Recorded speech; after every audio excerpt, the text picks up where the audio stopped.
Είμαστε στο Λουτράκι, στα πιτς του Ράλι Ακρόπολης. Έχουμε τη χαρά να έχουμε κοντά μας τον πρόεδρο του ραδιοταξί Άργους 67020, τον κύριο Γιώργο Καραμίτσα, και θα θέλαμε να μας πει δύο λόγια για αυτή την προσφορά που έχει κάνει το ραδιοταξί σε έναν αγωνιζόμενο συμπατριώτη μας. Αυτή τη στιγμή βρισκόμαστε στο Λουτράκι. Αύριο το πρωί θα ξεκινήσει το Ράλι Ακρόπολης. Αυτή τη στιγμή βρισκόμαστε στα πιτς που είναι μαζεμένα όλα τα αυτοκίνητα εδώ.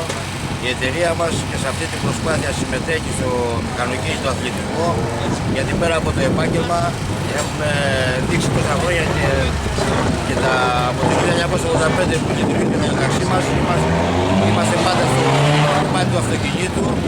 Προσπαθούμε πάντα με το μεράκι και τη συμπάθεια που έχουμε στο αυτοκίνητο, αυτό να το προσφέρουμε και στους πελάτες μας.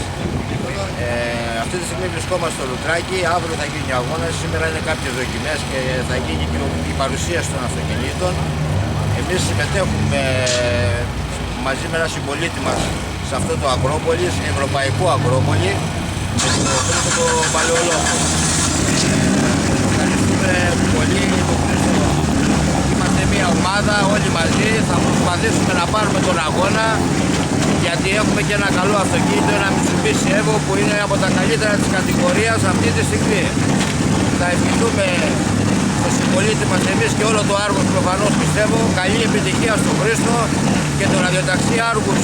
Η εταιρεία ραδιοταξί Άργους 67020 είναι πάντα αρρωγός σε όλες τις προσπάθειες, είτε κοινωνικού χαρακτήρα είτε αθλητισμού, παντού. Ευχαριστούμε πολύ, καλή επιτυχία Χρήστο. Να είστε καλά, ευχαριστούμε πολύ.